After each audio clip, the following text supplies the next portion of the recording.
aussi par l'influence que cette personne aura eue sur nous. Puisque, qu'on le veuille ou non, les relations qu'on entretient avec les autres nous influencent et modifient notre personnalité. Fréquenter quelqu'un, c'est lui donner la possibilité de nous influencer. Donc la personne que l'on cherche à nier, que l'on cherche à exclure, à sortir de notre vie, mais on voit que c'est peine perdue, parce que elle y restera. Et c'est là qu'on en arrive à la troisième étape du processus dialectique, qui consiste dans la réconciliation. Et c'est le fait de se dire que cette personne dont on ne veut plus entendre parler, elle nous a malgré tout apporté des choses. Elle a contribué, en partie, à faire de nous ce que nous sommes. Donc, vouloir nier cette personne, ce serait comme vouloir nier une partie de soi. Or, vouloir nier une partie de soi, c'est destructeur. Et l'être humain ne peut pas vivre indéfiniment dans l'autodestruction. La réconciliation, ou le pardon, va être le moyen de dépasser la contradiction. Pardonner, c'est considérer que tout ce qui a eu lieu devait avoir lieu, et qu'on comprend que ça ait dû avoir lieu. On comprend que le conflit était finalement inévitable, mais que ce n'est pas parce que le conflit était inévitable que tout s'arrête à ce conflit. Ce n'est pas parce que le conflit devait arriver qu'on ne peut pas dépasser le conflit. Et en se réconciliant, même virtuellement, avec la personne avec laquelle on est en conflit, on passe le troisième stade de la dialectique, le stade de la réconciliation, le stade de l'unification. Hegel utilise un mot en allemand pour désigner ce processus. C'est ce qu'il appelle Aufhebung. Et Aufhebung, c'est un mot qui veut dire trois choses à la fois. Aufhebung signifie tout à la fois supprimer, conserver et dépasser. Et c'est ça le cœur de la dialectique. Une suppression, conservation, dépassement. Pourquoi suppression ? Parce que lorsque je suis en conflit avec quelqu'un ou quelque chose, peut-être avec moi-même, je suis dans un désir de suppression, je suis dans un désir de réfutation de l'autre. Mais en même temps que je le réfute, je conserve en moi ce qu'il m'a apporté. Je conserve en moi la trace de son passage. On vient de le voir avec l'exemple du couple qui se sépare.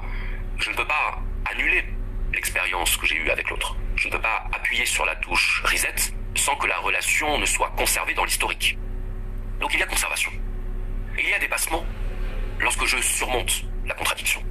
Lorsque la contradiction ne devient plus l'alpha et l'oméga de la relation, mais simplement une étape de la relation. Une étape qu'il m'est possible de dépasser. La dialectique désigne ainsi ce schéma auquel rien n'échappe d'un triple mouvement qu'on a l'habitude de résumer avec le schéma thèse, antithèse et synthèse. L'essentiel qui est en jeu dans la notion dialectique, c'est cette idée de mouvement perpétuel, cette idée de mouvement qui passe par l'opposition, qui passe par la contradiction, et qui fait que la contradiction joue un rôle absolument moteur et déterminant dans toute évolution. Alors ici, il faut absolument que je fasse une précision très importante, parce que si je ne la fais pas maintenant, je risquerai de vous donner une mauvaise idée de ce qu'est la dialectique chez Hegel. Depuis tout à l'heure, je parle de la dialectique comme d'un processus qui anime le réel, et anime tout ce qui est. Mais ce qu'il faut bien retenir, c'est que la dialectique concerne également la vie intérieure. La dialectique fonctionne également pour ce qui relève de la pensée, de la conscience, de l'esprit. C'est-à-dire que nos idées elles-mêmes sont soumises à ce schéma dialectique et à cette évolution qui passe elle aussi par la contradiction. Nos pensées n'échappent pas au processus dialectique. Et pour l'illustrer, je vais prendre un exemple que j'aime assez, qui est l'exemple du trajet en voiture. Imaginez que vous êtes invité à une soirée entre amis, vous faites le trajet en voiture et vous y allez accompagné. Vous avez quelqu'un à la place du passager. Et ce passager vous dit qu'il connaît un chemin plus rapide que celui que vous vous apprêtez à prendre. Il connaît un chemin qui permet de gagner du temps. Là, vous avez deux options. Soit vous lui répondez « Non, non, merci, ça ira. Je connais le trajet, j'ai l'habitude. » Sinon, vous avez l'option d'essayer, de faire l'expérience de cette altérité qui vous est suggérée pour éventuellement comparer, pour éventuellement vérifier si vous aviez raison ou tort. Supposons que vous fassiez le choix de suivre votre propre trajet. Il est fort possible que vous ayez eu raison. Il est fort possible que votre trajet ait été le plus court. Mais le problème, c'est que, n'ayant pas fait l'expérience de l'autre trajet, n'ayant pas fait l'expérience de la contradiction, mais vous ne pouvez pas en être absolument sûr. Vous vivez à ce moment-là dans la certitude de votre savoir, vous vivez à ce moment-là dans la croyance. Mais cette croyance, vous ne l'avez pas exposée au feu de la contradiction. Vous ne l'avez pas mise à l'épreuve de la réfutation. Ce qui veut dire que même si vous avez raison dans les faits, même si votre trajet est effectivement plus court, vous n'aurez pas saisi l'opportunité qui vous était offerte de le vérifier. Et donc, votre savoir n'en est pas vraiment un. Maintenant, imaginons la deuxième option. Vous choisissez de suivre la suggestion de votre ami et d'emprunter son trajet. Et là, vous vous rendez compte qu'en fait, au lieu de gagner du temps, vous en avez perdu. Est-ce que ça veut dire pour autant que vous aurez perdu votre temps? Eh bien, non, vous n'aurez pas perdu votre temps. Vous n'aurez pas perdu 5 minutes. Vous aurez investi 5 minutes dans la vérification d'une idée. Vous aurez investi 5 minutes dans l'expérience de la contradiction qui vous aura permis d'améliorer votre savoir, qui vous aura permis de solidifier ce que vous saviez. Le savoir que vous possédez à l'issue de votre trajet n'est donc pas votre savoir initial. C'est votre savoir initial augmenté d'une nouvelle connaissance. Donc ce n'est plus votre savoir initial. C'est un savoir plus abouti. C'est un savoir plus complet. Et c'est ça l'idée de la dialectique, à savoir qu'une expérience qui, à première vue, ne vous apprend rien, ou à première vue, ne fait que confirmer ce que vous saviez déjà, en réalité, modifie ce que vous saviez. La confirmation d'un savoir modifie la nature de ce savoir. Et c'est la raison pour laquelle vouloir absolument protéger ses croyances, vouloir les mettre à l'abri de la réfutation, c'est la pire chose que l'on puisse faire. C'est la pire chose que l'on puisse faire parce qu'à ce moment-là, on ne met plus notre savoir en position de s'améliorer. Le concept de dialectique est indissociable de l'idée d'évolution. Tout ce qui existe évolue. Rien n'est jamais identique à soi. Et c'est quand on comprend que l'évolution n'est pas simplement un paramètre de l'existence, mais le moteur même de tout ce qui existe. C'est quand on comprend cette idée qu'on comprend que tout est dialectique. Imaginez qu'on apprenne à un enfant les mathématiques. Alors on commence par lui apprendre à compter. Donc on commence à 0, et ensuite 1, 2, 3, 4, 5, etc. On va lui apprendre les nombres entiers. Plus précisément les nombres entiers naturels, c'est-à-dire positifs.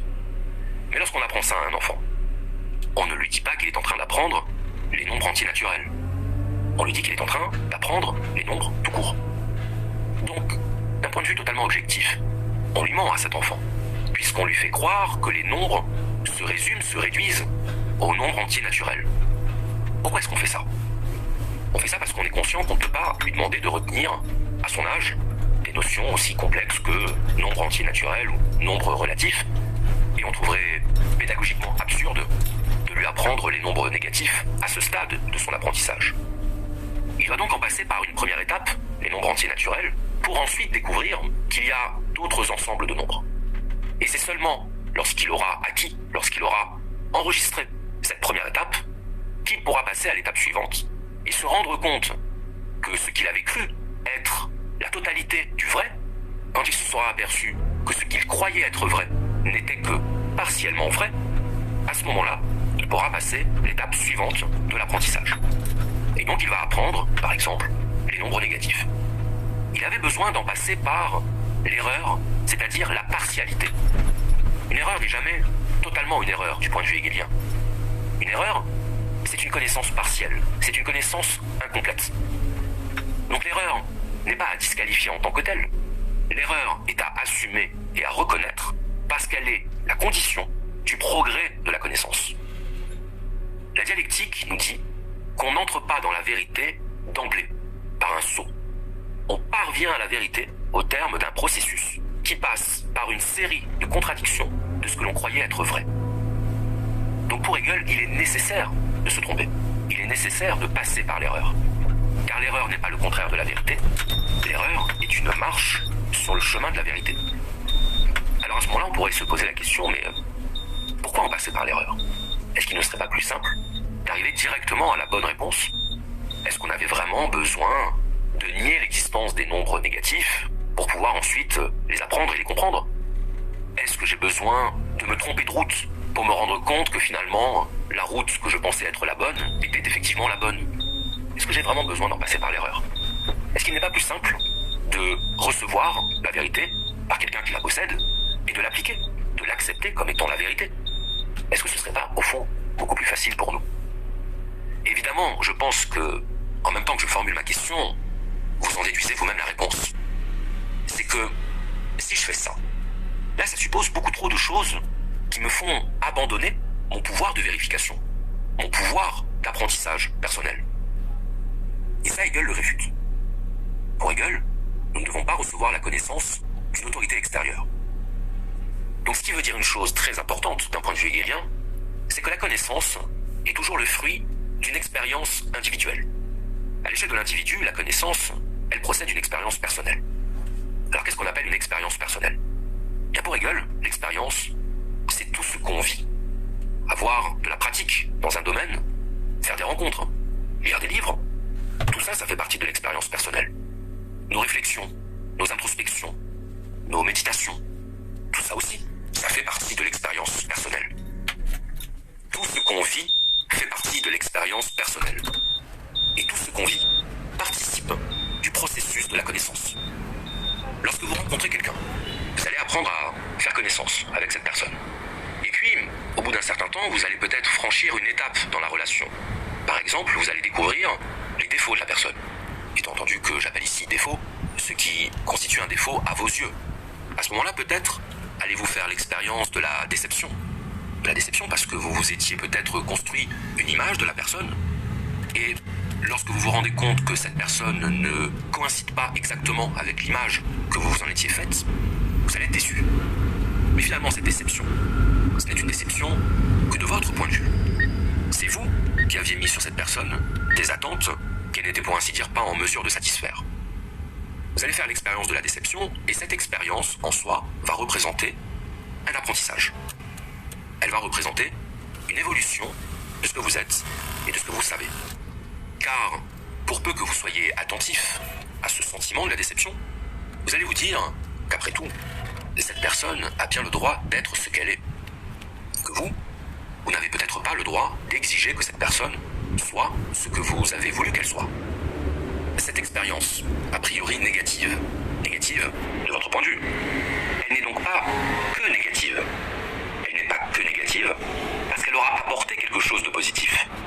Elle vous aura apporté la conscience et la compréhension qu'une personne est ce qu'elle est, indépendamment de votre vouloir. Et ça, pour Hegel, c'est décisif. C'est ce qui fait toute la différence. Car une expérience négative a toujours un revers positif. Et le revers positif de l'expérience négative, c'est ce que l'expérience négative nous apprend. L'expérience négative nous apprend quelque chose, et c'est en cela qu'elle est positive, in fine.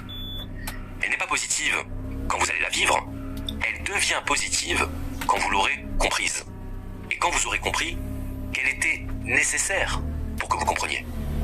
Ce que nous dit Hegel, c'est que la compréhension ne se fait pas de manière immédiate, elle se fait toujours de manière indirecte, par étapes.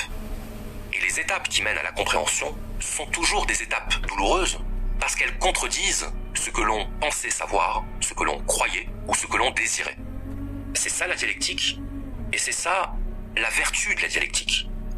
La vertu de la dialectique, c'est qu'elle nous permet de comprendre qu'une expérience négative n'est jamais totalement négative, qu'elle a toujours un versant positif, et qu'il dépend de nous de reconnaître ce versant positif, même si en réalité, Hegel nous explique que ce n'est pas vraiment nous qui choisissons d'en avoir conscience. C'est plutôt cette conscience elle-même qui s'impose à nous. Mais peu importe. Ce qui compte, c'est de comprendre que la dialectique est un processus qui régit tout. Et quand je dis qui régit tout, je veux dire qui régit à la fois les phénomènes matériels, mais aussi les phénomènes mentaux, les pensées. On construit notre connaissance par négation de notre connaissance antérieure, par négation, par réfutation de ce que l'on croyait être vrai. Car le propre de la croyance, c'est qu'elle se présente toujours à nous sous la forme d'une connaissance. Personne ne pense que sa croyance est irrationnelle ou absurde. Tout le monde a de bonnes raisons de croire ce qu'il croit. Donc, la connaissance est toujours une connaissance du point de vue de l'individu qui en fait l'expérience. Et c'est seulement lorsque cette connaissance se voit contredite par une expérience, par une série d'expériences, que l'individu, grâce à sa conscience, va pouvoir faire un retour sur sa connaissance antérieure pour se dire que finalement cette connaissance, elle n'était pas complètement valable. Elle n'était pas entièrement fausse, mais elle ratait quelque chose. Kiabi, partenaire de votre pouvoir d'achat. Quand on pense une mode à petit prix, c'est aussi pour habiller l'été avec une grande légèreté. Cette saison, optez pour la douceur du gaz de